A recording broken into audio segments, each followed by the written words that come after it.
नमस्कार आचार्य जी। अच्छा जी, आपसे हमें कुछ एक बातें पूछनी थी। जैसे बच्चे को किस प्रकार से सुबह उठना चाहिए और उसकी दिनचर्या क्या होनी चाहिए शाम तक, आपके विचार से आप क्या बताएं। जैसे बच्चे को सुबह सूर्योदय से पहले उठ जाना चाहिए और प्रातःकाल की सैर करो। अच्छा जी, सैर करने के बाद फिर उसको जो है सोच के जाना चाहिए। पानी पियो, उठ के पानी पीने के बाद फिर घूमो, फ्रेश तो हो। सैर के लिए जाना चाहिए ना, हाँ, रोज ये उसकी दिनचर्या में शामिल होना चाहिए मतलब। हाँ जी, उसके उपरांत मतलब जैसे स्नान करेंगे, स्नान ध्यान करने के बाद वो प्रभु पूजा करेंगे, मंदिर में जाएं या घर पे यथा संभव जैसे जो पूजा स्थल है वहाँ पे वो पूजा करें, जो उत्पत्ति है जो भगवान का अपने आराध्य देव की ध्यान लगाएंगे उसमें, तो इससे संस्कार निर्माण में वृद्धि होगी। अच्छा जी, और इसके उपरांत जैसे वो फिर स्कूल आदि के लिए तैयार होते हैं। बच्चों में आजकल देखने में आता है स्कूल में तैयार होने से पहले वो बड़ी अड़बड़ाहट में होते हैं, तो इसके बारे में कैसे क्या बच्चों को आप सुझाव देंगे और नियम अनुसार अपने जैसे वस्तुएं रखे, स्कूल में जाने से पहले उनको देखे भी ध्यान से, अपना बैग जाए चेक करें कौन सी बुक, सारी बुक है कि नहीं है। बहुत सारी उनके बीच में भी उनका वो लगते हैं पीरियड वगैरह की, होमवर्क का रखा है, का रखा है। हाँ, उसकी सारी पहले ही व्यवस्था करनी चाहिए, नहीं तो फिर स्कूल में जाने से बच्चा मन भी कतराएगा, वो रहेगा कि आज जैसे अध्यापक उसको डांटेंगे, किताब नहीं होगी। और इसी अड़बड़ाहट के कारण है ना बच्चे जैसे सुबह एक तो देरी से उठने के कारण बच्चे फ्रेश नहीं हो पाते, और फ्रेश नहीं हो पाते चलो, और एक ही समस्या नहीं, फिर वो कुल्ला दातुन है मतलब वो नहीं करते नियमित रूप से, दांतों में सड़न मिलेगी बच्चों के, तकरीबन ये देखने में आया जी। या फिर वो अच्छे से स्नान नहीं कर पाते, ये कह लीजिए।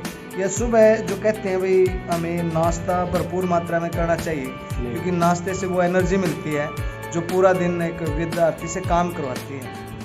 तो अड़बड़ाहट में क्या करते हैं बच्चे कि एक टूक खाया या नहीं खाया ऐसे बैग उठा के भाग लेते हैं, ये चिंता विषय रहता है। ऐसे बच्चों का मानसिक विकास भी नहीं हो पाता, वो विद्यार्थी के लक्षणों में नहीं गिना जाता, और उसको हमेशा अपने अध्यापकों से भी भयभीत रहता है वैसा बच्चा, और जो अपने अध्यापकों से भयभीत रहेगा, उनसे लगाव नहीं कर पाएगा, वो बच्चा जीवन में पिछड़ेगा, है ना, और जीवन में पिछड़ पाएगा। हाँ, और अध्ययन नहीं कर पाएगा, अध्यापक उसका साथ नहीं दे पाएंगे। ऐसा बच्चा मतलब अपने कक्षा के विद्यार्थियों की दृष्टि में या खुद की अपनी दृष्टि में कहीं ना कहीं अपने आप को हेय महसूस करता है, हीनता उसके अंदर पनपने लगती है, जिसके कारण ऐसा बच्चा है वो जीवन में जो उच्च माँ बाप के सपने होते भी मेरा बच्चा बड़ा होके इन सपनों को मेरे को पूरा करेगा, या फिर अपने हाँ जी साकार नहीं कर पाता, सपनों को साकार नहीं कर पाता वो। और इसके साथ ही जैसे देखने में आता है कि बच्चा हम सोचते हुए बच्चे से पूछते हैं मैं बड़ा अफसर बनूंगा, मैं नेवी का बड़ा अफसर बनूंगा, मैं पुलिस का बड़ा अफसर बनूंगा, या फिर कोई बड़ा डॉक्टर या इंजीनियर बनूंगा। बहुत सारे बच्चे कहते हैं मैं IAS बनूंगा। ठीक है, बच्चे बन सकते हैं, ऐसा कोई बच्चा नहीं होता जिसके अंदर परमपिता परमात्मा ने ऐसा बुद्धि नहीं दी हो, सभी को बुद्धि इक्वल दी है। हाँ, तो ये तो संवारने वाली बात है कि आप बुद्धि को कितने अच्छे तरीके से संवार पाते हो, उसका प्रयोग करने का अलग अलग तरीका है। क्योंकि जैसे है ना एक ज़्यादा पढ़ने वाला बच्चा है, कोई तिवाग्र होता है उसकी हाँ उसकी भी दिनचर्या अच्छी होनी चाहिए। तिवाग्र ये बिल्कुल सही बात की आपने, एक तिवाग्र होता है, एक तिवाग्र। हाँ, तो जैसे क्या अंतर रहेगा इनमें?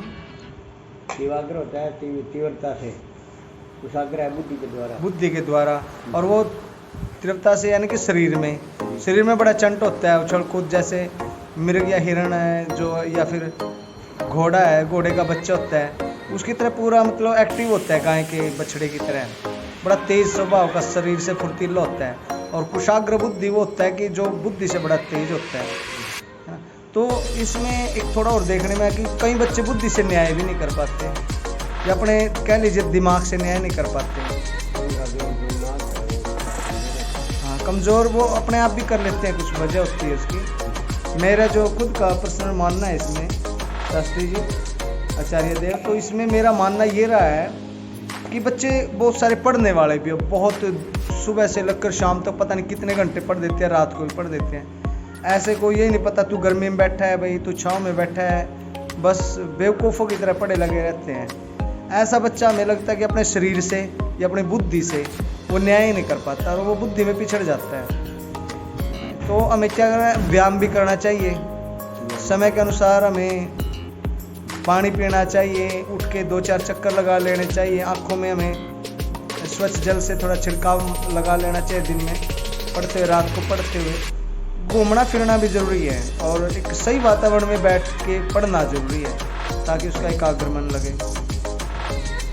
और थोड़ा सा इसमें देखने में आया कई बार आचार्य देव जैसे स्वभाव से बच्चा, क्योंकि मैं भी एक टीचर हूँ तो मुझे भी जो लगा है मैं वो आपको अपने अनुभव से अवगत कराऊँ।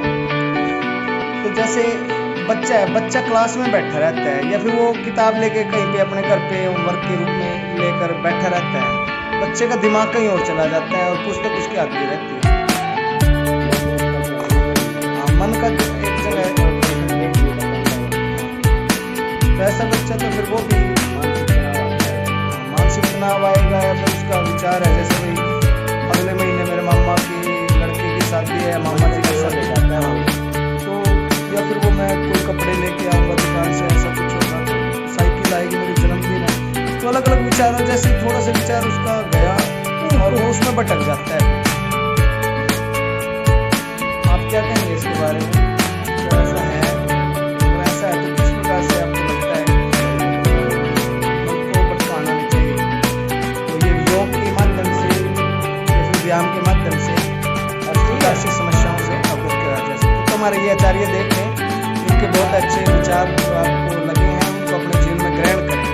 हमारे आचार्य देव हैं, मैं इनका बड़ा आदर करता हूँ और हमारे बड़े भाई हैं, तो इनसे कभी आप बैठ के आपको मिले इस समय तो एक बार उनके पास बैठना, कभी स्वभाव में होंगे अपने अपने बिल्कुल जो वेग में होंगे अपने विचारों के, तो आप इनके विचार सुनना, बड़े ही तीक्ष्ण विचार हैं और बड़े ही तो जीवन को एक दिशा देने वाले व्यक्तित्व है इनका कि जो कोई भी इनके विचार सुनकर बड़ा प्रभावित होता है। तो this is enough for today, thank you, have a nice day.